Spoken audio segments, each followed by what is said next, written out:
The idea of hospitality or welcome is central to the Christian faith, especially at Christmas.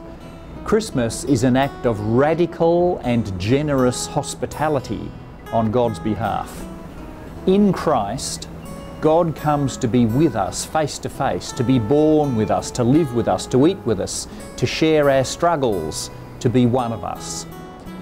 In his life, Jesus' radical welcome of people was striking because he sat at the table and ate with the outcasts and marginalised. His welcome included everyone, and that hospitality extends to each of us today. The early church followers of Jesus took his example of hospitality seriously. They were renowned for it. The way they broke down social barriers in the early centuries attracted attention and comment. Their generous hospitality transformed the lives of so many on the fringe of society.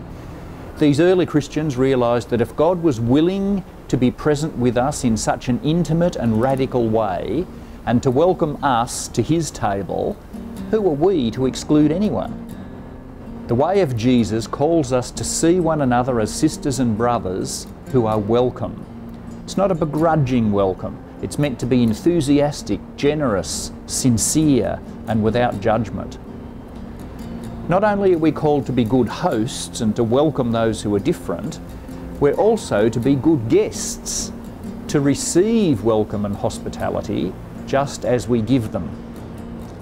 Christmas is the perfect time to celebrate God's generous hospitality and to practice it with others, to be good hosts and guests, to be generous in our thinking and our actions towards those around us.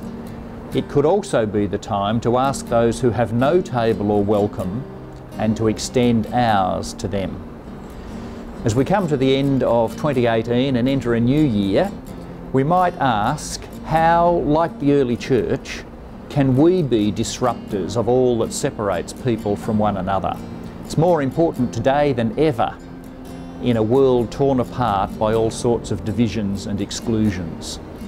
Across social media, people separate themselves into tribes of the like-minded to push away those people whose ideas they find challenging.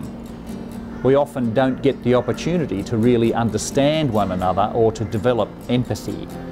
We are so enriched when we open ourselves to welcoming others and learning from them, and we are greatly diminished when we don't.